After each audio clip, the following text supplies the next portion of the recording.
gentlemen, I am Norazila Osman and my partner Nor Lailawati Osman. Both of us will chair the session today, and it is a pleasure to be with all of you in this session. On behalf of the committee, we would like to welcome and thank everyone for joining this colloquium. Ladies and gentlemen, today we are lucky to have Professor Dr. Ramli bin Mustafa with us as a panel expert to give us feedback on our presentation today. So Okay. before the welcome, Prof. Thank you so much for joining us. Thank you for inviting. Yes. And so before the presentation begins, I would like to introduce our 7 presenters. They are Jayanti Anak Perempuan Subramaniam from UPSI, Hanfi from UPM, she's in Canada right now, Jimmy Chong from UPSI, Muhammad Mubarak Al-Ajmi from UPM and he is in Oman right now, Tam Jia Hao from UPM, Shi Yuran from UPM, and Asmani Yaakob from UPSI. Our presentation will follow the list of names as in the presentation schedule. So before we start this presentation, I would like to inform that every presenter has 10 minutes only. Yeah, I repeat, all presenters has 10 minutes only to present their research and followed by 5 minutes for the Q&A session by the panel expert. Right? So 10 minutes for the presentation and 5 minutes for the Q&A session. At the end of this session, we will open questions to the floor for 30 minutes. You may ask any questions or give opinions to any presenters regarding their research.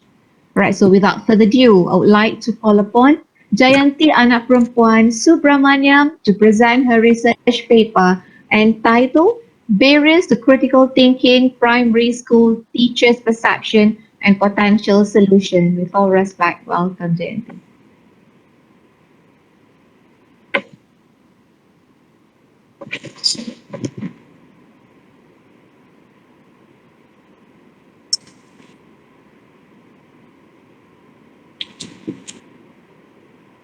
Okay, moderator can see my slide. Can. Okay. Okay, I'm starting my presentation. Thank you to moderator and good morning to professor and co-presenter. I'm Jayanti Subramaniam. Would like to present my research paper titled Barriers to Critical Thinking, Primary School Teachers' Perception and Potential Solution. Introduction. National Education Philosophy aims to produce intellectuality, spirituality, emotionally and physically harmoniously and humans being students by Yaya 1999. Research and Planning Division of Education 1994 aimed to produce Malaysian citizens who are knowledgeable, competent, having high moral standards, noble character, responsible and capable of achieving high self-esteem. Other hand, Malaysia's Ministry of Education in PPPM 2013 to 2025 underlined that importance of teachers' understanding on how to make the teaching and learning according to 21st century learning style. Elements in 21st century skills are important and the elements involved of critical thinking and problem solving skills. Implementation of HOTS has undergone several transformations with the initiation of LOTS, KIBA, and critical and creative thinking skill used in our education system around the year 1994. Background of the study, the current global education system are giving importance to HOTS, higher order thinking skill. National education blueprints also emphasize knowledge, bilingual proficiency, thinking skill, ethics and spirituality, leadership skills and national identity. HOTS are necessary for successful adjustment to changing world continuously acquired throughout the life. M. Foster, 2004. Critical thinking challenged the pupils to create consideration and decisions are as effective as analyzing, making explanation, arguments, demands, beliefs, and illustration in their daily life. Creative skills also allow people to use various techniques such as creating ideas, building, implementing, and communicating with new ideas to others effectively. Creative thinking skill also focus aspects since 90s by the education system in Malaysia, and it has set critical thinking skill as to be part of skills to be basis of acquiring knowledge and skills in subject. SOM 2003. Lastly, primary school play an important role in producing highly competitive peoples and have the ideal characteristic of peoples. Problem statement.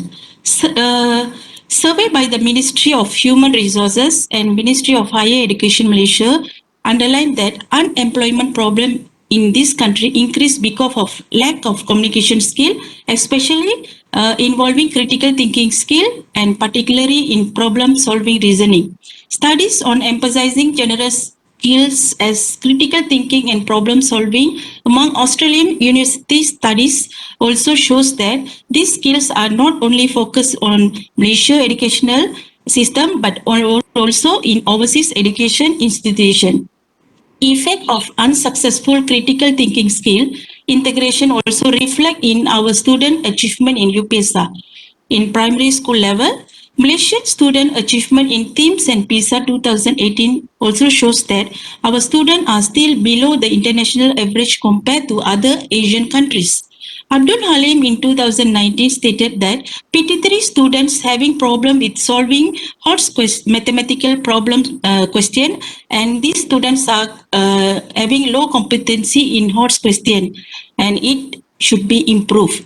And Bhavani S. Salvarani and V. Renuka 2016 stated that primary school teachers often overlook and this lead the student low achievement to HOTS. Past studies on critical thinking skill in our country emphasize more on secondary school and also universities, but not much in primary schools. However, limited researches have been carried out in primary schools on barrier in integrating critical thinking skill, but not in combination of barriers to critical thinking skill and also the teacher perception as well the solution. Therefore, this study will be an attempt to explore the primary school teachers' perception on barriers to critical thinking and potential solution in two selected primary schools in Central District, Kuala Lumpur. Research objective. First objective will be identify primary school teachers' perception on barriers in their classroom teaching and explore primary school teachers' suggestion to overcome the obstacles faced in developing critical thinking. Research question will be, what issues do primary school teachers notice as barriers in their classroom teaching, and how do primary school teachers can overcome the obstacle faced in developing critical thinking? Significance of the study. These studies could be used by education department in their workshop and courses for teachers involving critical thinking skill on how to improve their skill. And school organization can be used this to identify obstacle and influence the teachers facing in their teaching. Researchers can use this this output to in their future research as reference, and public and parents could be understand more about the responsibility and role of teacher in developing critical thinkers from this outcome. Solution to overcome barriers to critical thinking and enhance critical thinking skill also the teachers could get from these studies, and they also can be used as a guide for other teachers to design a thinking skill strategies in their teaching. Research methodology. This study will use qualitative method design to identify teacher perception, and population of this study will be 25 National Tamil Primary School SJKT teachers in Central District Kuala Lumpur. Purposive sampling method is used to get data from the primary school teachers who are frequently using the critical thinking skill in their teaching and learning activities. 6 teachers from 2 National Tamil Primary School in Central District in Kuala Lumpur selected a sample for this research. Interview questionnaire and focus group discussion used as an instrument to gather the data. Questionnaire adapted from past studies by Cho and Chia 2019. Data findings, what I get from my samples, these are the barriers what they are facing in integrating critical thinking skill in their classroom. Students' prior knowledge fully depends on teachers and textbook, family background, social economy level, large enrollment of students with different thinking abilities, and less confident level, example, shy to voice out. Okay, potential solutions and developing critical thinking is what is the outcome from the sample. Teachers need to adapt the current updates in education system, especially critical thinking skill. Teachers also need to reduce their expectation level on students and don't put more pressure on their students. Teachers need to do more self-enhanced learning with current issues and knowledge on critical thinking skill.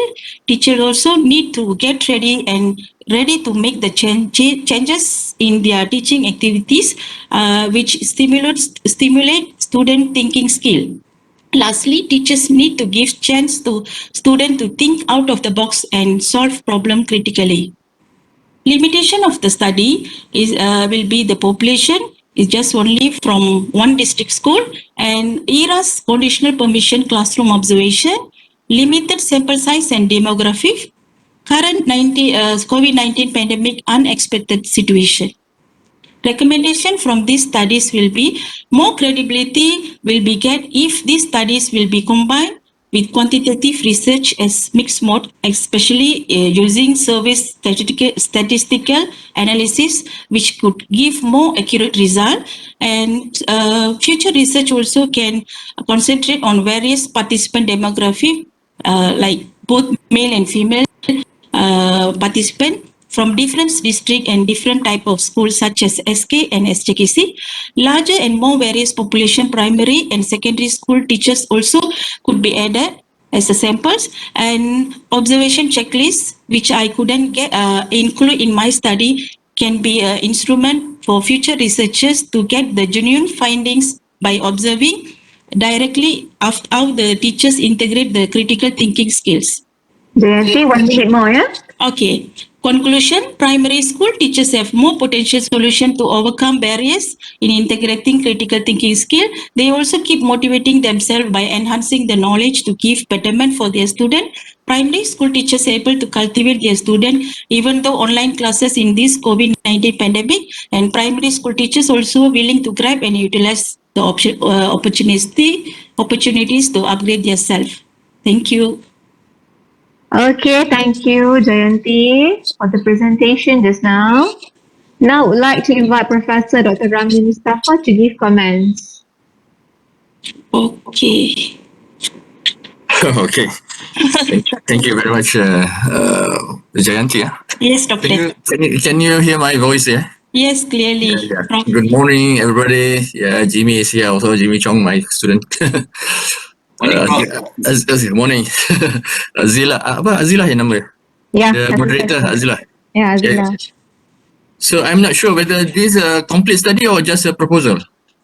Complete studies, and I have in the process of presenting Waiwa.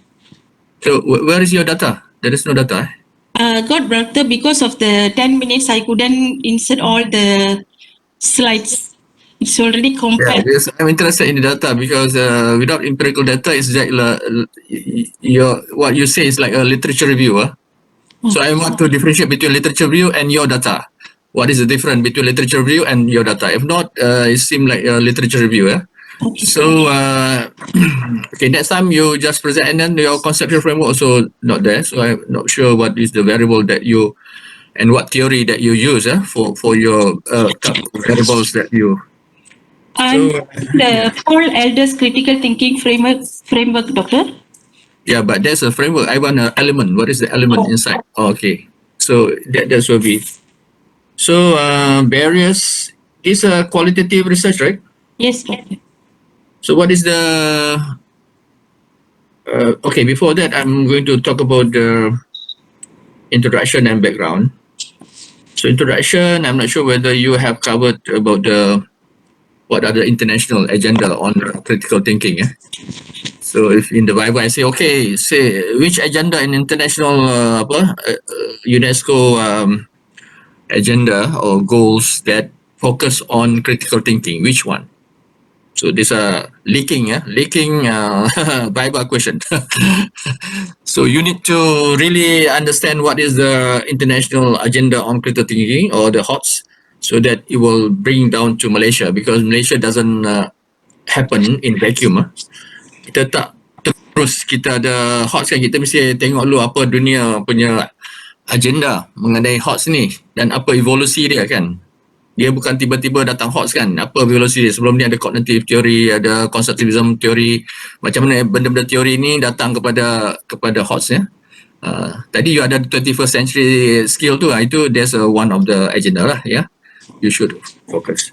Yang kedua, in introduction background also you didn't highlight the problems because in research we need problem. If not, there's no point of you doing research because there is no problem. Yeah, even though you put in specific problem statement, but also in introduction and also in background study, you start to give the general problems and the specific problem in your problem statement. Because I think all the introduction is all rosy ya, rosy tahu. Rosy ni semua bagus. Kita tak mau semua bagus lah. Kita mesti kata ada yang tak bagus. Itu yang kita nak buat research ni. Kalau semua bagus, tak payah buat research lah. Kan? Kalau semua bagus. So you kena highlight juga dalam introduction tu apa yang gap dia, apa gap dan apa dia punya general problem ya. Dalam background you have to also tell about variable tu. Variable yang you nak kaji tu apa masalah dia kan? Communication. Kata satu communication. Can I talk in Yes, English? yes. Okay, in communication, you also have to tell in background what are the problem with communication. So you other like critical thinking kan? What are the problem that happens in the literature, so that we know that there's a problem with this variable that you want to study. Okay, and regarding the topic, I think barriers. Yeah. Usually we need a neutral topic. You already focus that barrier. Barrier maknanya you dah tahu dah ini halangan ya. Sedangkan you tak buat research lagi, you dah tahu lah dia ada halangan tu. Maybe based on literature review. Research topic, it should be neutral. You don't know whether that's a barrier or not. So mungkin perkataan yang lebih neutral ialah factor. What are the factors that affect your critical thinking? Apa faktor-faktor yang menyebabkannya? Kalau you kata barrier, mana kita tahu dah ini negatif lah, all the negative things all the negative. So dalam research kita mesti neutral kita punya topik tu, sebab kita tak tahu lagi kan sama ada dia barrier ataupun dia also positive factors that affects. Itu saya punya cadangan lah pada you punya topik tu. And then problem statement tu, kalau boleh slide tu next time jangan terlalu banyak lah. Your slide is very crowded ya. Mungkin boleh divide into two slides so that I can see each. Mungkin dalam satu slide tu 6 atau 7 line saja, jangan banyak sangat. Okay, problem statement. Okay, you have the problems that support your what you want to do. But my question is regarding the district to Sentul. Why Sentul? What is the justification to select Sentul, not Kota Baru ke, Johor Bahru ke, Kuala Lumpur ke, Putrajaya ke, mana? Because currently I am teaching in Kuala Lumpur Central District. You are getting into my trap. Convenience, basically convenience, because it's near your place, near. Jima tahu lah, saya kata kepada semua supervisor saya haramkan daerah yang you bekerja because saya tak mahu ini akan jadi pertanyaan dalam Viva nanti. Dia kata, why you do this year? You can choose a district if you have the data showing that district have a problem, like they have a low achievement students, then you have a strong justification why you choose that. Yeah. If not, people are going to hantam you lah on the selection of the district. Yeah. Okay. The panelists in the Viva nanti dia akan hantam you based on why is it Sentul not other places. And then you say that your research design just now apa? What is the research design? What is your qualitative research design? Grounded theory. Okay, tell me what is a grounded theory? Apa definisi grounded theory? It's already got the from the past literature. It's already some barriers, some problems that occurs teachers from successfully. I ask you the definition of grounded theory. Apa definisi grounded theory tu? Ada you kena tahu kan. You guna design ni, so you have to know what is the grounded theory tu apa dia. Macam kalau you buat eksperimen, kita tahulah eksperimen ni mesti control environment dan sebagainya lah. Itu definisi eksperimen kan. Tapi grounded theory ni apa dia punya definisi dia? To explore from the root of the problem. And then what And- is the hasil? And Apa hasil dia? Hasil dia apa? You're going to propose a theory. Ya kan, sebab grounded theory. So you have to propose a theory kan. From the root problem, you have to propose a theory. So itu yang saya nak tahu sama ada dalam you punya contribution tu ada teori tak? Ya, ada teori tak? New theory that you are going to propose from the grounded theory ni.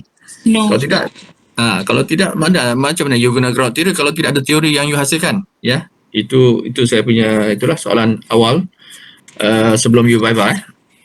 So itulah satu yang saya ingat yang you perlu fikirkan ialah the conceptual framework tu. Maknanya saya pun tak nampak conceptual framework tu, apa variable dia, apa berapa elemen yang perlu ada dalam you punya research ni kan, apa elemen yang you lihat ya. Dan justify elemen yang you lihat tu kena justify lah kenapa elemen tu yang you pilih kan, dia ada banyak elemen ya. And then apa yang gap dia, maknanya kalau nak produce new theory tu mesti ada new element kan yang perlu ada dalam you punya grounded theory tu, ada new elements yang kita tak tahu lagi lah ya, sebab sekarang kita dah tahu dalam literature dah banyak barriers tu dah banyak, so kita nak tahu apa yang new things that you going to produce from your grounded theory ya. Okay. So itulah saya ingat itu saja yang saya nak komen tentang you punya ni. Supaya sesuai lah grounded theory tu dengan teori yang ada So grounded theory mesti ada teori yang you hasilkan. Kalau tidak, you mungkin tengoklah apa tu reka bentuk yang lain kan. Contohnya boleh guna case study dan sebagainya. Kalau you pakai grounded theory, orang yang pakar grounded theory dia akan hentam kat situ lah. Dia kata mana teori baru kan. You guna grounded theory, what is the new theory? Okay. So itulah komen saya. Terima kasih Jayati. Good luck on your research Okay, thank you. Okay, thank you, Prof. Thank you. Okay, now we will continue with the second presenter, Han Fei from UPM, to present her research with the title, The Use of Authentic Materials in Developing Appropriate and Effective Listening Skills to College Students. With all respect, welcome. South Korea, which is costing billions already. Which is enough for this. So expensive. Okay.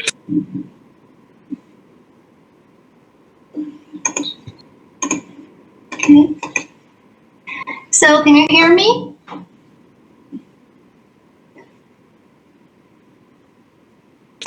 Yeah. Yeah, I can hear you. Yeah, can hear you.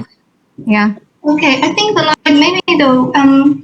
Okay. So hi semua, hi selamat pagi. Hi, Good pagi. Okay, 1 second. So now can you see my screen? Yes. But it's very small, right? Yeah, correct. Okay, 1 second.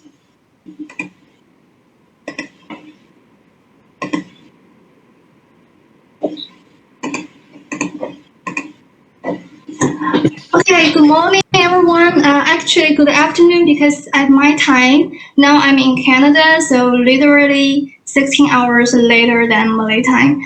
Okay, this is Han Fei, and I am an international student from Faculty of Educational Studies, UPM. Now, this is my first semester. Before my presentation, I would like to show my gratitude to all the professors and staff from UPSI and UPM, because thank you for providing such a excellent opportunity for us to exchange our ideas, to learn from each other. Thank you all.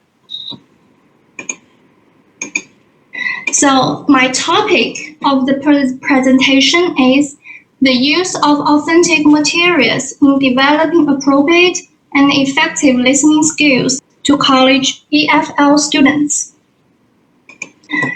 My content incorporates 5 parts. There are backgrounds of study, definition of term, problem statement, research questions, and methodology. So in the following, I will discuss each part respectively. So here is my first part, the background of study. So as we know, the EFL teaching generally including 4 parts, say speaking, listening, reading, and writing. Among the 4 skills, listening plays the most dispensable part in real-world communication. However, the listening skill have not received enough attention by both learners and teachers. Simultaneously, the most EFL learners perform less satisfactory in listening comparing with the other 3 skills. And the use of authentic materials sometimes could be misleading and a little bit controversial, as which I mentioned here. Okay. And the next one is about the definition of terms. So as my topic is about 2 keywords. One is authentic material and another is about listening instruction. So for the definition of authentic materials,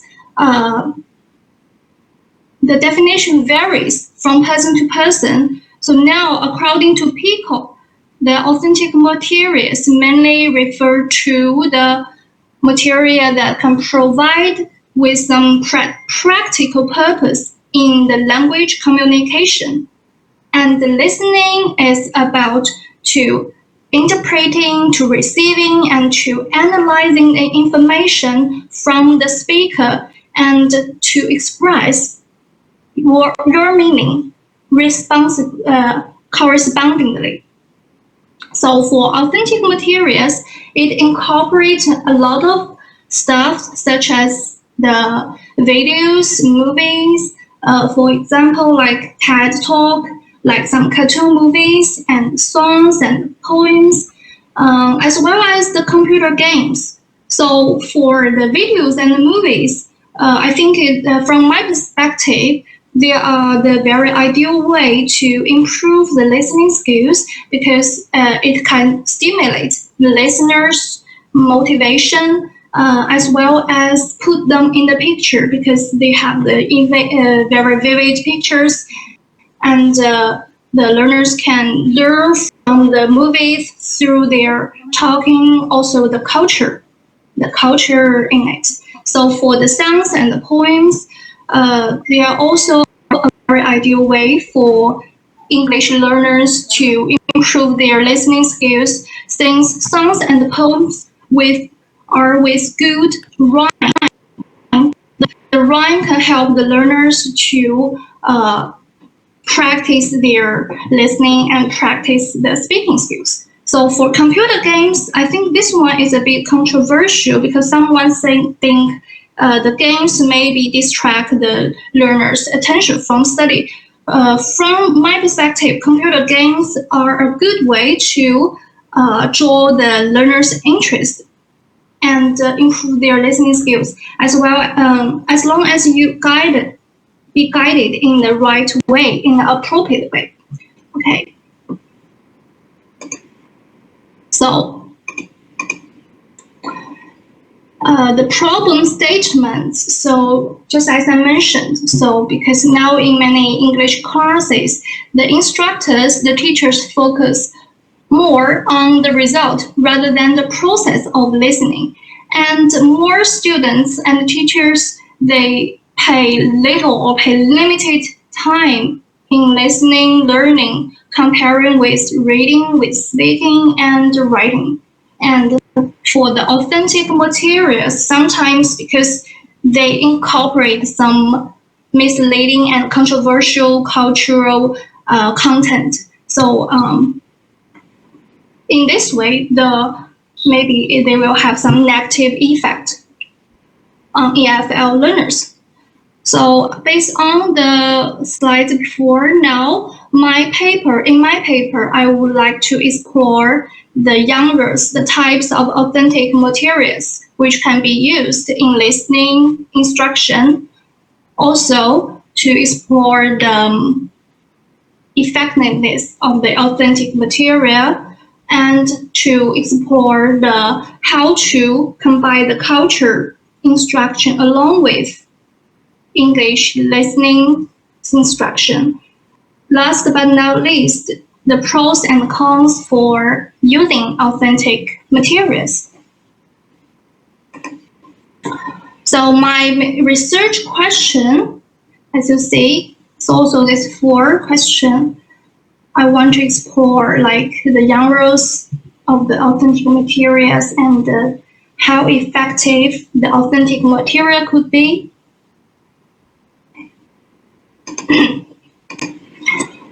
So my methodology, so in my paper, interview will be the mainly methodology along with observation and document analysis. So for my sample, because I'm a teacher in the university, so I will choose 2 different EFL classes. They have different English proficiency and from different field of study. And the sample for the data analysis, the unstable and atlas will be mainly used for data analysis. Okay, so that is my presentation, and thank you for watching.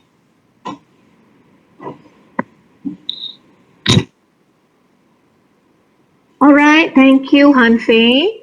Now, Thank you. okay. Now, I would like to invite Professor Dr. Ramli Mustafa to give comments or to give opinions to the presenter. Okay, Anfei, yeah? Are you a doctoral or master student? I am a PhD student, but this is my first semester. So you have not conducted the research yet, is it? Yeah, I haven't. I just saw. It's just a proposal, like a proposal. Yeah, it's kind of. What do you intend to do? Which country you intend to do this research? I'm planning to do the research in China because I used to be a university teacher in one university. Okay. So when I see your slides, I have not seen as I commented for the first presenter, what is the international agenda on the thing that you want to study on authentic material? The authentic material. Sorry, can you say it again? Yeah, what is the international agenda on enhancing the use of authentic material? Is it proposed by UNESCO or United Nations or what? Well, it's not necessary to be applied by UNESCO. Maybe some authentic. No, I'm not talking about that. I'm thinking about what did you read about the international agenda on authentic material? Yes, Yeah. So what are those? the authentic materials about like the materials which can provide us with some practical communication skills. No, you didn't understand my question. I just Yeah, want to say, like, Millennial Development Goal has one, the session on the element number 8, which focus on maybe on education or on authentic material. That the answer that I want you to give me. Of course, that is just my guessing about the Millennium Goal. But if you're in your research in the future, you should also study about the international agenda on the material. Okay. Authentic. Okay, thank you. I will note it. All right. Yeah. So, and then number 2 is why is listening? Why is not speaking, reading? Why is listening? Where is my listing? You mean which Why you one? choose listening? What is the justification of Oh, you choose listening. listening? Okay. Skill. Yeah, because I think listening is a part which is easily to be ignored by many teachers and learners. Just Yeah. take China for example. Yeah, for the students, they focus a lot on the writing, the speaking, the kind of things. But for listening, because some people think listening is just like a self-learning process. You don't need to teach listening.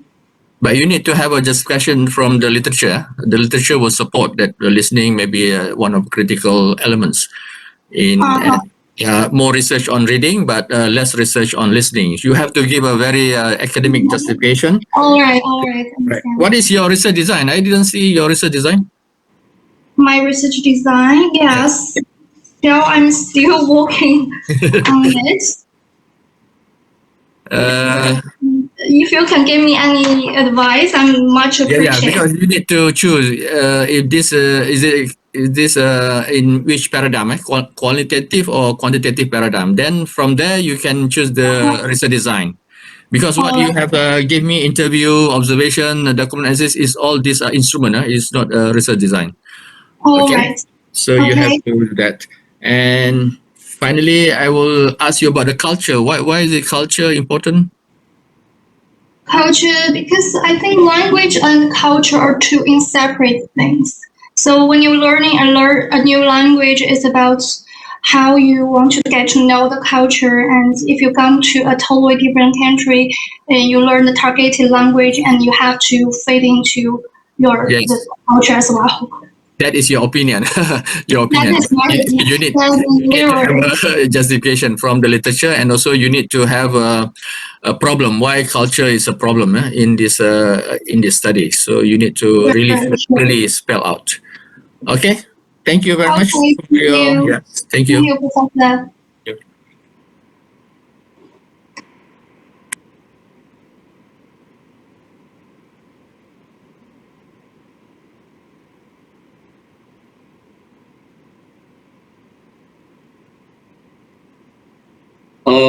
Moderator, I cannot hear you.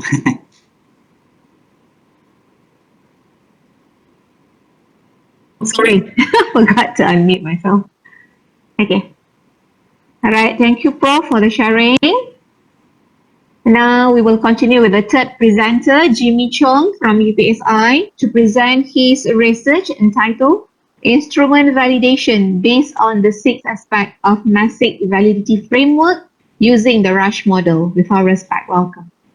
Jadi Jimmy is my student. Can I comment? Yeah. Yep. Jimmy is my Jimmy dekat orang lain lah supaya dapat komen kan. He is my supervisor. That's why Z. Tapi tak apalah. Okay, Saya bagi umum lah. Okay. actually, this topic is not from my thesis. Okay, I just think that this is a good topic for me to share to everyone, and then maybe I can provide one publication from this. And only the data from my thesis actually. This is just came from my reading, so I just think that okay, why not I try to just incorporate all the things together, and then maybe I can. It's just a sharing actually. Sure. Okay, thank you to our moderator today. So good morning to our panel, Prof. Ramli, and to all the presenters. Today, I would like to share my tiny piece of work. This is just like a sharing, but not really from my thesis. Okay, entitled Instruments Validation based on the 6 aspects of Masick Validity Framework using the Rush models. Okay, so let me begin with the definitions of validity. The widely used definition of validity came from Kelly back in the year of 1927. According to him, a valid test is a test that measures what it is intended to measure. And Samuel Masick, this is an American psychometrist, view validity as a unitary concept. And it relies in 6 facets. Okay, so it's content, substantive, structural, generalizability, external, and consequential aspects. So I would like to share, and then we are going to look at these aspects of validity. All right. Okay. So the first one, the content aspects. This is about the representativeness of the content. And then we have a substantive aspect. This is more about the model of response that we use in our instruments like Likert scales and so on. And then we have a structural aspect. This is about the unidimensional structure of the instrument. Okay, and then generalizability. According to Masick, this aspect is more concerned with invariant measurement. So and then we have external aspects. This is more like how the instrument's able to detect change in person ability or like is the instrument sensitive enough to external treatment, something like that. And then we have consequential aspects. How confident we are about the decisions we made on the basis of our instrument. Okay, so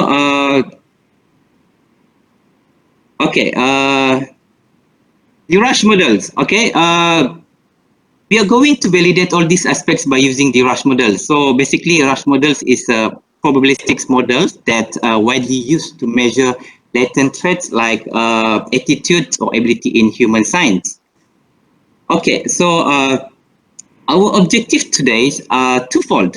First, to demonstrate the possibility of Rush models in providing the validity evidence to 6 aspects of Mexican validity framework. And then second, to provide the validity of the bottle instrument with respect to Mexican validity framework using the Rush model. Yes, the data from my thesis, but actually the whole topic not from my thesis. Okay, so methodology. The study used the bottle instrument, okay, which consists 88 items using 5 categories of rating scales. And then pilot study was conducted in 5 vocational colleges, which involved 224 samples of vocational teachers. And the data will be analyzed by using our WinStep software. All right, okay, so we go for the first findings, okay. The items polarity, the items which shows polarity below 0.2 were removed from the instruments. It was believed that these groups of items could be measuring different content of construct in the green area here. All right, so next we look at the item fit. As you can see, items in the red area were the misfitting items. It falls above the mean square value of 1.4. However, we do not withdraw this from the instrument, but we investigate the cause of misfitting. Okay, so we only remove the unexpected response from these items. Next, we are looking at the person fit. Okay, persons that extremely misfit the models were removed from the analysis. The person falls below mean square value of 2.0 were investigated, and their unexpected response were removed. Okay. Now, we need to check the rating scale functioning. Okay, initially, we used 5 categories of rating scales, but we found out that the category 3 was not functioning as intended. So, what we're going to do is that 5 categories of rating scales were collapsed down to 4 categories. So, as you can see here, after it was collapsed down to 4, and then all categories were properly functioning. Now, we need to confirm the unidimensionality of the instrument. Okay, our concern here is the eigenvalue of the unexplained variance in the first contrast. The eigenvalue shows it was high, but these attenuated correlations between person measure of the cluster 1 and 3 in the first contrast is more than 0.7. Thus, it's confirmed the unidimensionality of the instrument. Okay, next, the diff analysis. Okay, we detect one item shows diff in favor to male samples. Thus, this item 67 was removed from the instrument. Okay, the right maps analysis. Okay, here we need to check the items distributions here. Okay, from the map, we can observe that there is no clear gaps in the item hierarchy. But the item hierarchy does not cover all the person's abilities here, somewhere around 3 logit gaps. Okay, and then the last one, we investigate the items and person separability and separations and reliability. The items and person shows excellent separations, which the item separations is 9.3, minimum actually 3.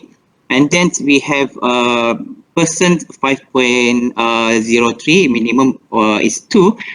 And then for reliability, we need at least 9 for item and 8 for person. So we have really good reliability here, which is for item and person.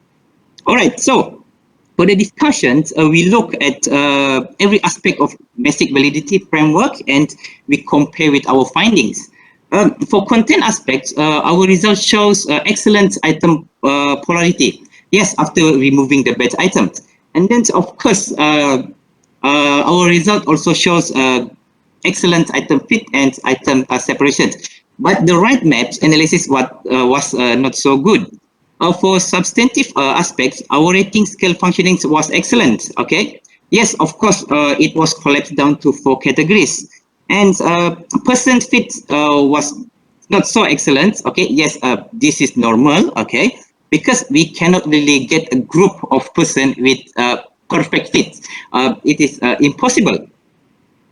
Okay, now for the third aspects, structural aspects, we confirm the unidimensionality of the instrument. It was not so excellent due to high agent value, and that might caused by high error and residual in the data.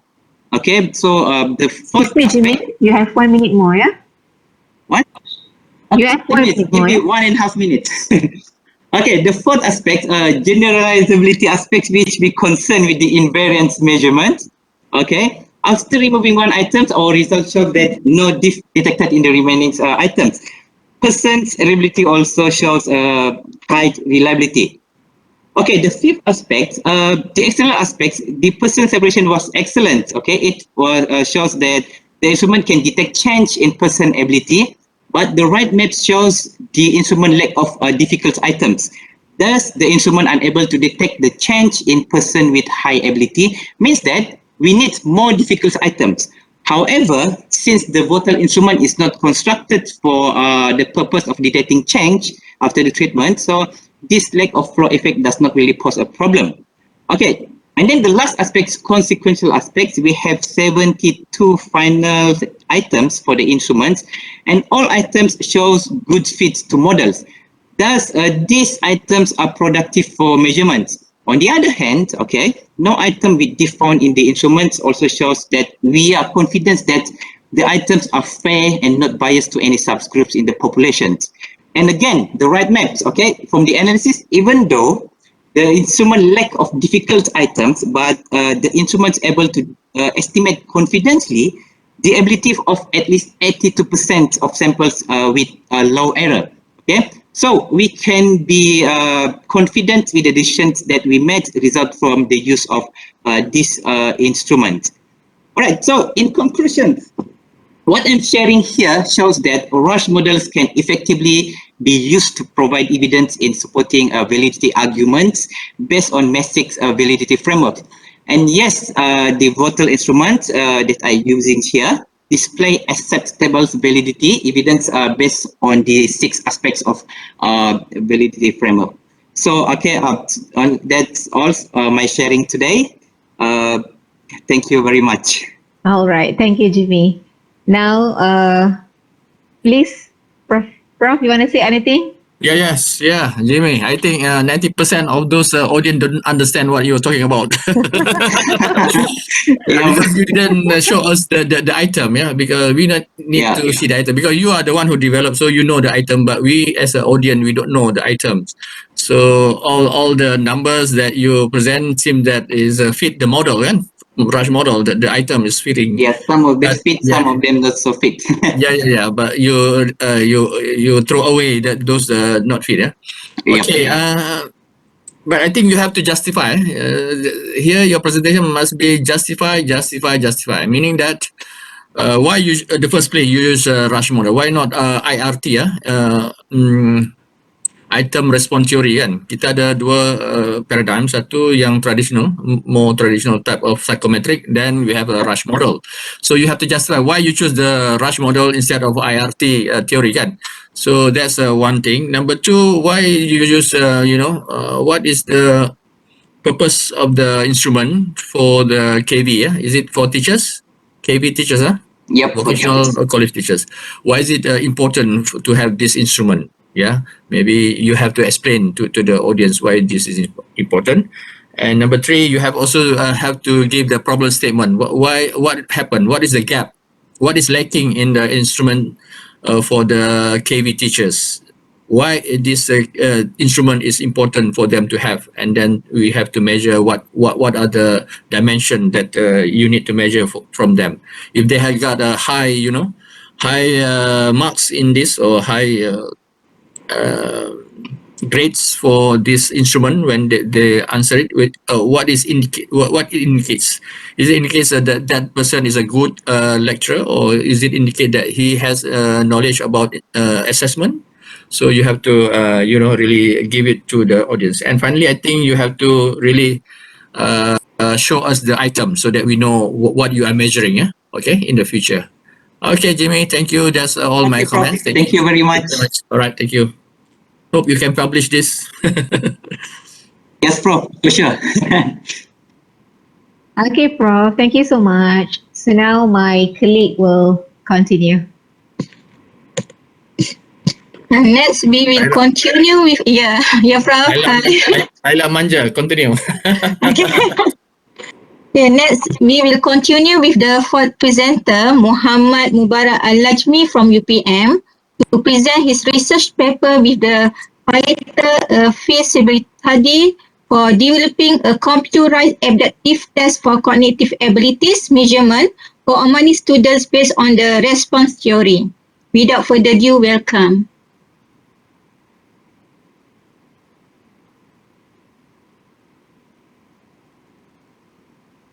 السلام عليكم. وعليكم السلام. بسم الله الرحمن الرحيم. My name is Muhammad Al-Ajmi. I am PhD student in UPM, and now in this semester study about feasibility study for developing a computerized adaptive test of cognitive abilities measurement for Omani student based on the item response theory. Advisor Dr. Salina and Prof. Samila Ruslan and Prof. Rashid Al-Maharzi.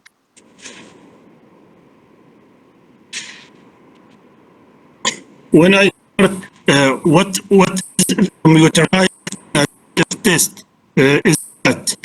I want to share this video because maybe this is a new concept for participant in this present. I want to open this video.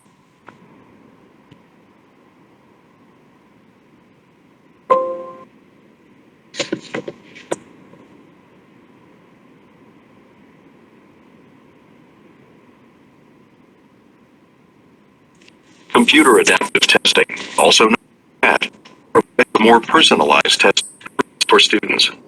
Instead of presenting the same questions to every student, an adaptive test is customized to each. The basic principle of CAT is to provide questions that are neither difficult nor too easy for the student being tested. Questions that challenge students without overwhelming them may result in increased student focus and engagement with the test, as well as providing greater understanding of a student's achievement. In order to provide appropriate questions to students, the CAT follows two steps: question selection and scoring. The steps repeat each time a question is presented and answered. In the first step, a student is administered a test question. Questions are selected from a collection or pool containing more questions than any single student sees. The second step, scoring, uses the student's response to determine which test question the student should get next. This cycle continues until the required number of questions, as indicated by the test blueprint, has been administered. While all students will be expected to answer the same number of questions to complete a standards of learning test, adaptive test means that the specific questions asked will differ from student to student.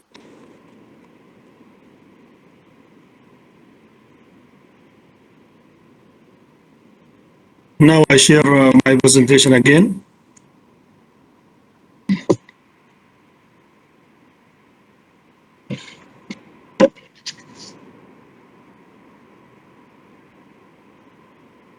Computer adaptive test or CAT is a form of computer-based testing that adapts to the test taker's ability level.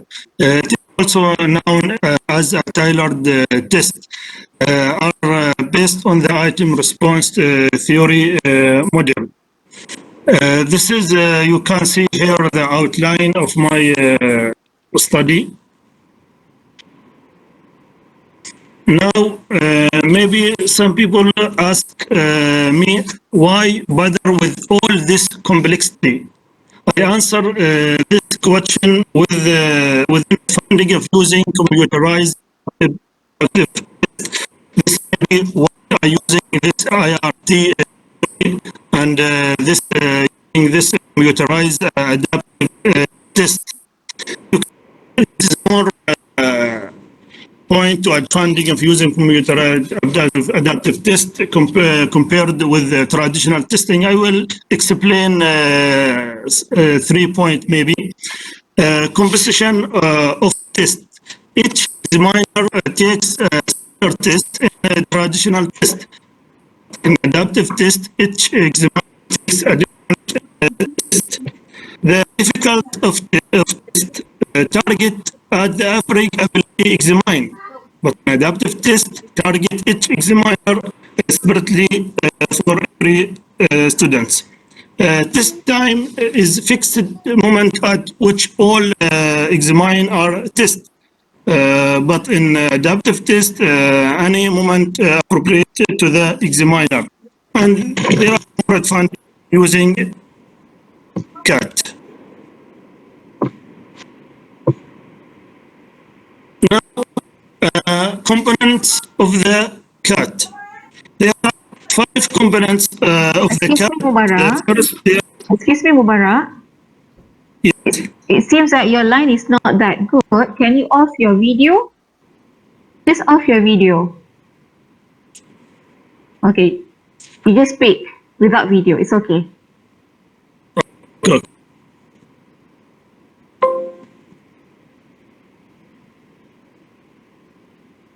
Show us your content only. All right. And off your video. Okay.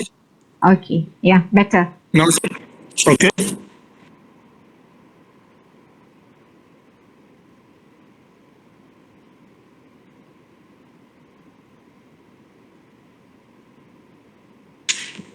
Okay, now I explain components of the CAT. There are 5 components of the CAT. First, there is a separated item bank. Then you need to specify two stopping rule for the kit. That is, how do you want the test to start for each student? Then an item selection rule, which is what are collection you want to go into selecting the next item. A scoring rule to score students after her score examine after each item, and then lastly a stopping rule. How are you going to stop the test, because cats can be variable long, which means some examiner will have more items than other examine. The journal algorithm CAT is the given 1 and 2 being specified and built into a system will be 3, 4, and 5 for each student until we are satisfied, that is until we meet the stopping rule, and then the test will stop. Now, I want to explain another point in my study. This is quantitative ability. The concepts of intelligence and cognitive abilities have received a great deal of attention from psychologists and research. What the meaning of the cognitive abilities?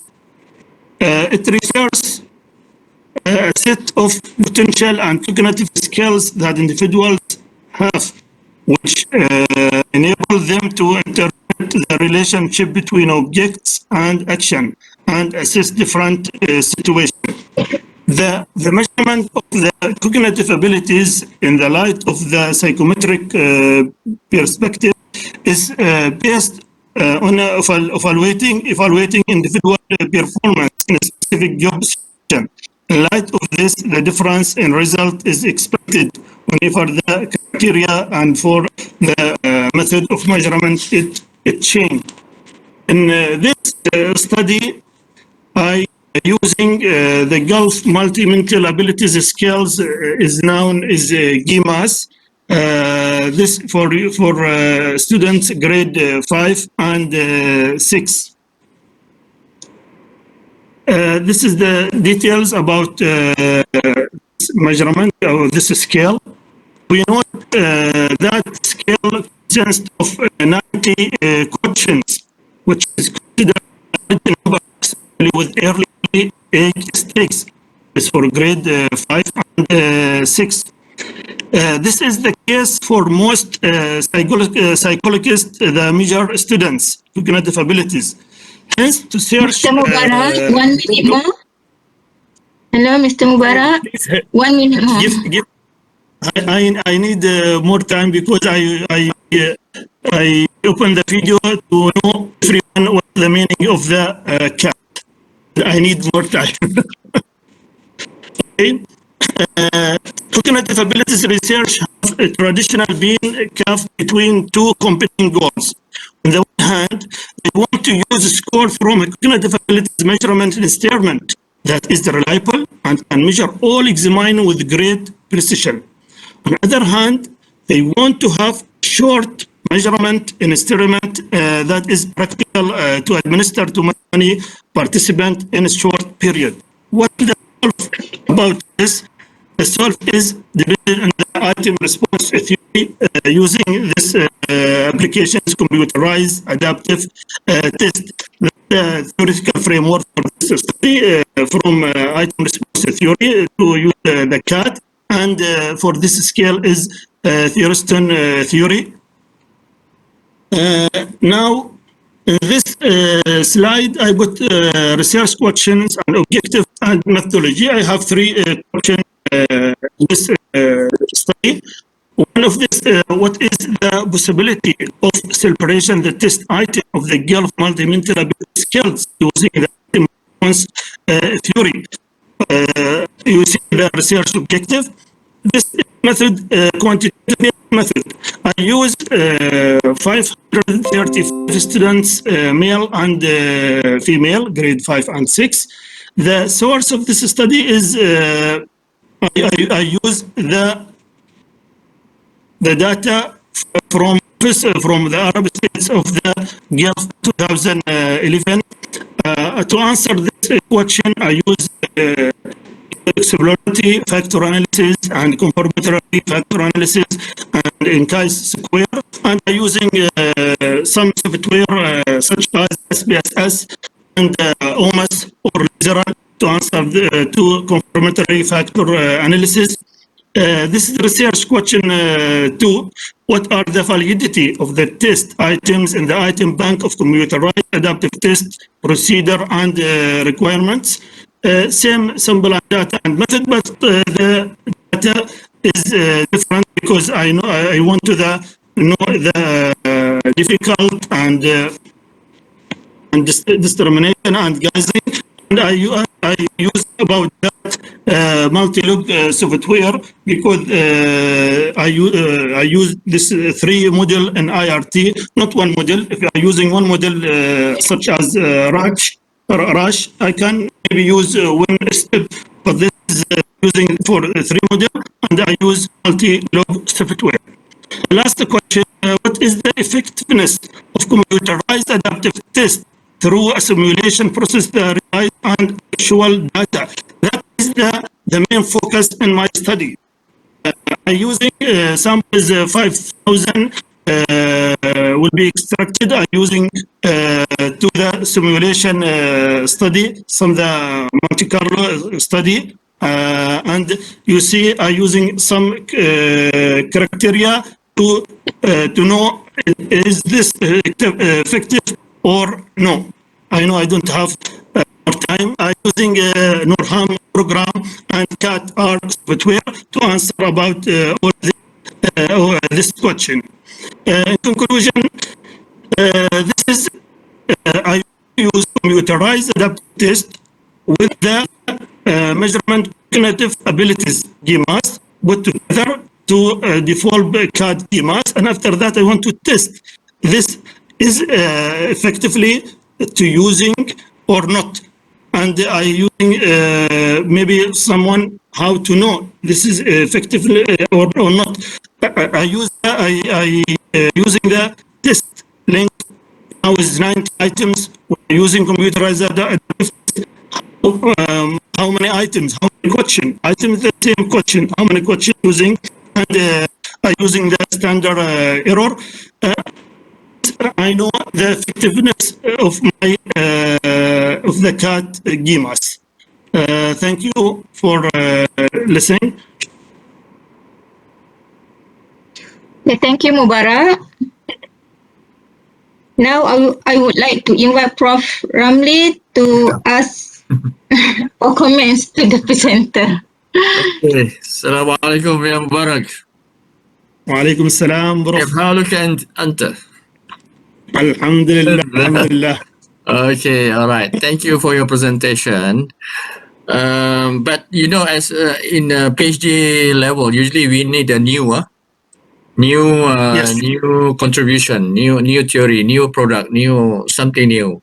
So, but I think yours is just confirm what the gammas. You know, the gammas is the Gulf multiple mental abilities. This has been in your country, right? Gammas Yes, is in this your is country. Yeah. yes. You just want to verify whether this one can be adapted to a cat, yeah? Yes. Gammas. Yeah. But This is scale used for the all the Gulf 6 countries. yes, but what is the contribution of your study? Because we need a new one, new. If you develop a new instrument, then will be a new contribution. But if you are just using the existing one, we don't see a very much contribution of your research. But how far is your research? Is it first semester, second semester, or you already collected data? First semester. Yeah, if you can discuss with your supervisors, then what is the novelty of your research? I'm suggesting that you develop a new one, meaning that better than gammas, and using the cat. Yeah. So, but you give a new name instead of the gammas. You develop a new one, but you need to have the problem. What is the problem with gammas? What is the problem? So you have to state what is the problem. Maybe they are not up to date, or they are not measuring the competency, the critical competency, and so on. So my suggestion is just that you need to really can defend your research, meaning that you are going to produce a new knowledge, new theory, new instrument, whatever that required by the PhD level. That's my suggestion. But if you want to stick with this, you make sure that you have something new. Okay, something new. Okay, thank you. Al Mubarak. Okay, thank Thank you very much. Thank you. Thank you very much. Thank you. Thank you. Okay, thank you, Prof. Yes. Now let us continue with the next presenter, Tam Jia Hao from UPM. He will present his research paper entitled Despair Destiny Deaths, a retrospective C. Bajau Labyrinth Education Review. Will all respect welcome.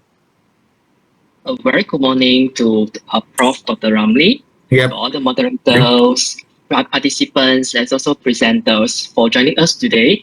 I'm Jahao from UPM. So today I would like to share you a paper of me about Despair, Destiny, Death, a retrospective C. Bajau Labyrinth Education Review.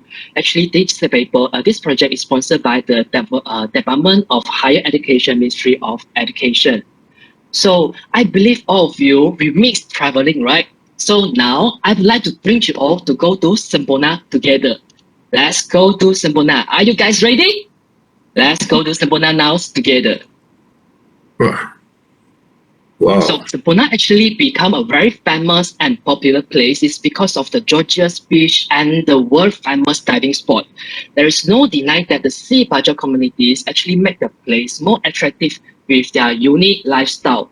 And some of them still live on the boat house around the island of the Semporna, and the sea is their source of life. They fish, they collect the mussel, the charm, and they still remain their sea gypsy lifestyle. However, after Sabah gained independence, there are still some of the challenges that faced by the state government, such as the citizenship of the Sea Baja peoples, their poverty, and their educational problem. Sabah also ranked as the highest population without formal education. The overall number of students, individuals on Sabah who can read and write, still far behind compared to the national level. That's why, according to the UNICEF report of the UNICEF, there are 6.3% of the primary school age students they do not attend to school, and the children in the pre-primary has the highest percentage of non-attendance. This is because the report found that the Sea Baja children they found that the content of the syllabus is not relevant to them, and they are not interested. That's why they have no motivation to go to the school. This is one of the reasons that makes Sabah to become the highest population level without formal education. And the percentage of the literacy of Sabah people is still far behind compared to the national level, according to the report of Ministry of Education Malaysia. That's why we come with a research to aim to explore the education needs and support of Sea Baja pupils in Semporna, and also explore the needs of alternative education for Sea Baja pupils in Semporna. And this research aims to answer the question, what is the education needs and support of Sea Baja pupils in Semporna, Sabah? And to what extent is the needs of alternative education for Sea Baja pupils in Semporna, Sabah?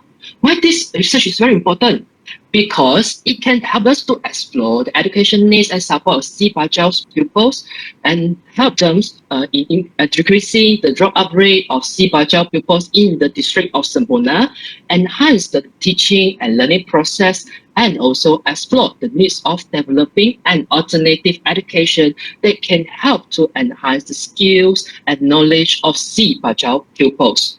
So this is the theoretical framework that I use in order to foster the alternative education among the Sea Baja community in Semporna, Sabah.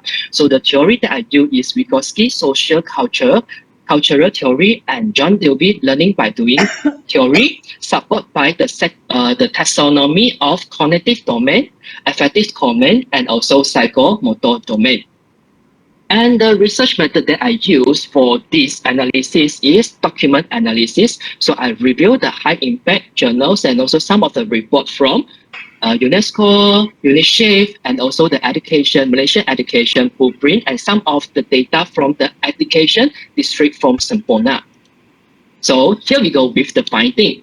Actually, the issues and challenges can be broken into 4 major themes. First one, the economic barriers, inaccessible to education, poor resources and facility, and also social cultural barriers. First, we are talking about economic barriers. Okay, Sabah is ranked as the highest poverty rate out of all states in Malaysia at 2.9%.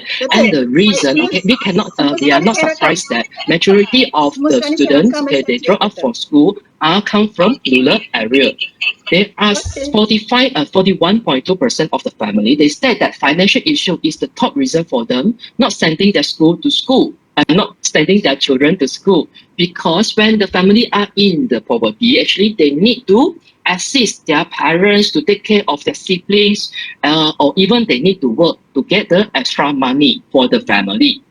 And also, if they want to put a children to the school, this can become an extra burden for the family because they don't have the extra money to pay for their school-related costs, for example, like uniform or tuition fee. Second, we'll talk about the inaccessible to education. First, stateless children, and also we consider as the undocumented student, okay, they don't have the access to equal health and education. They cannot attend the public school. Therefore, NGO plays a very important role in providing the alternative education for the children. However, the children, they found that the program is not important for them, so they are lacking the interest to go to school. And also, most of the NGO preschool, they are not using the government syllabus, which refer to our KSPK. This will make the pupils, they face difficulties when they enter the government primary school. We are talking about the poor resources and facility in the school. There are a lot of schools in Sempurna, especially Sempurna Sabah. They are lacking the basic living supply, such as the water supply, the power supply, and also the facilities such as laptop, and also internet. Slideshow. Hello? Okay, especially during our MCO period, we can see that there's a lot of students, they cannot access to internet. We are talking about education 4.0, but the facilities and resources support to the school in Sempurna is not there. And also the teachers to the students ratio is not up to the level, because there is not much of students they would like to posting in the rural area. Last but not least, we are talking about the social cultural barriers. Okay, so the parental engagement, social economic status, and the attitude towards education actually will influence the performance, achievement of the students in the school. And also, the parents, they still have the mindset. The higher the standard of schooling, the more difficult for the children to get a job. That's why they need to come up with some program to motivate them and educate them that the benefit of going to school. And the children on the island, they don't want to go away from their parents, because some of the boarding school, they need to go to the others island. That's why we need more hostel or boarding school. And also the parents and children, they actually lacking of the awareness toward the importance of education. They should educate that education is not only for them to get A, they also can help them to get higher income job. And there is a need, okay, based on the issues and challenges that I discussed just now, there is a need for us to develop an alternative education. Okay, the alternative education should access available to all the stateless children. So it will help us to enhance their basic skills such as writing, reading, and also arithmetic. And also, there is no way for us to left the children behind education, because in the future, this will bring the social issues to Sabah. And when we are designing the alternative education, 21st century skills need to be implemented, because this is aligned with our Malaysia education blueprint in order to train the student to face the world of information technology.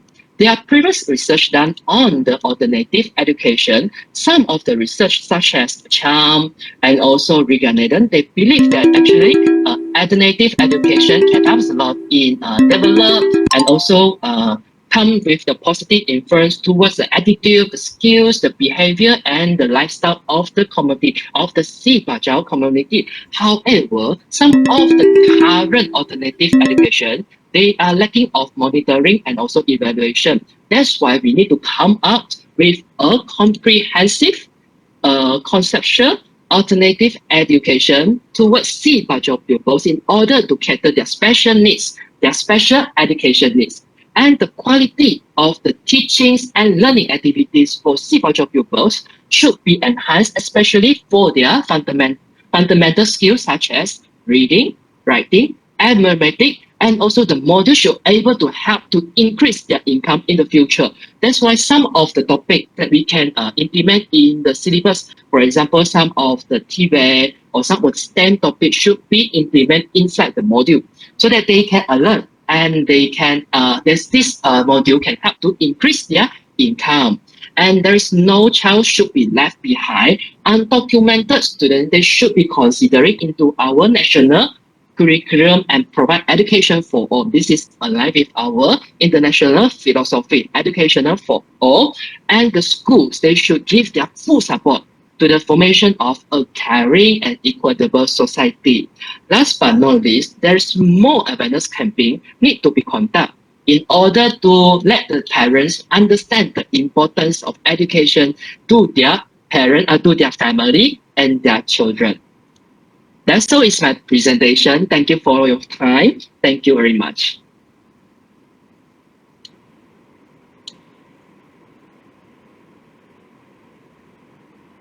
Unmute, Laila. Unmute. Tak dengar Laila, tak dengar Laila. Sorry. Okay, thank you, Jia, for the great presentation. Now, I would like to invite Prof. Ramli to give any comments to the presenter. Okay, hello Jia. Thank you for your Hi, presentation. Prof. You have completed your research or just beginning? Okay, actually, I am developing a module for the Sibaja community, and this is only the data I collected based on the document analysis. This is the first phase of my data collection. Okay, so it's not completed yet, yeah? All right. So most of what you have, presented is can be obtained from the literature or the past research. So my question is, what is the difference between your study and past research on Bajau, Si Bajau? Actually, there is no much of research did for the Sibajau pupil, especially for Sibajau in Sempona. That's why there is a significant need for me to start this research and also develop a new module for the Sibajau people. As we can see here, the previous module or the alternative education available, they are lacking of the evaluation and monitoring. They don't align with our education philosophy and our education syllabus. That's why I come up with this study to understand to what extent is the students they need the alternative education based on the previous. Because you have presented a lot of factors which I believe is coming from the literature. But Yes. what is the stage that you collected the data that from them so that we know that is from your study? You have collected some data from them or not? Yes, actually, this is only the data that I present for today is only the document analysis. Actually, we also conduct the focus group discussion with the students and teachers in Sempona area in order to support the document analysis. So what is your research designer? My research design for this paper. Yeah, for the research that you are conducting. Yeah, for the research that you are conducting. Okay, if refer to my whole research, I'm using qualitative case study. And also, actually, I will implement document analysis. I will implement focus group, interview, observation in my full thesis. Okay, so it's more on the qualitative research. Qualitative, yes. But when I see your theories that you use, most of the theory are educational theories. But when dealing with this group of people, which is may have a different culture, you might want to also see the social cultural theories. Because maybe culture will influence also the way they are thinking, the way their behaviors, their perception towards school. Agree. Yeah. Okay. Agree, doctor. That's why I'm using Vygotsky social cultural theories in order to support the thesis. Okay. So, okay, good luck on your research. Thank you. Thank you, Prof. Right. Thank you. Thank you for your comment. Thank you. Okay, thank you, Prof. Next, we will continue our presentation session with the sixth presenter, Shi Yuaren from UPM. She will present her research paper entitled Retrospective Review of Trilingual Cooperative Teaching Styles Among Children in United Arab Emirates, UAE. With all respect, welcome.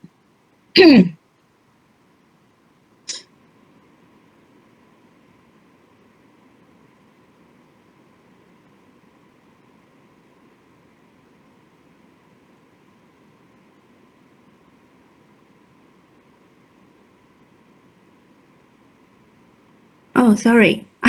Can't hear my voice now. Good morning, dear professor and everyone. Can't hear my voice now. Okay, good morning. So now I present. Okay, thanks. So, hello everyone. My name is Shi Yueran. I'm from University Putra, Malaysia. My supervisor is Siti Selina Mustaqim. Now I just working in the United Arab Emirates. I'm a middle school student. Middle school teachers teaching Chinese.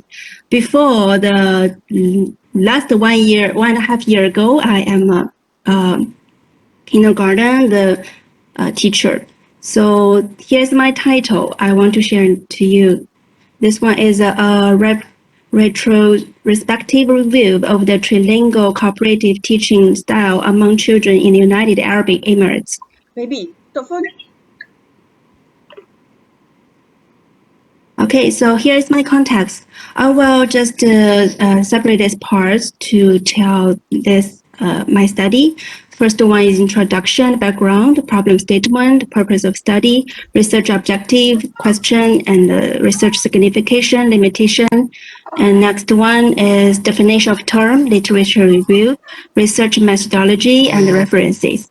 So here's the introduction. The first one I want to tell you that the quality of the teachers has always been the core topic of everyone is most concerned about today. The teaching style that is full of teachers' personality has gradually received constant attention and in-depth research by education researchers. The personalized teaching style is not only in the need of teachers' personal development, but also has a very important influence on the student. So here is a research background. So why I just want to study the trilingual cooperation teaching in the UAE?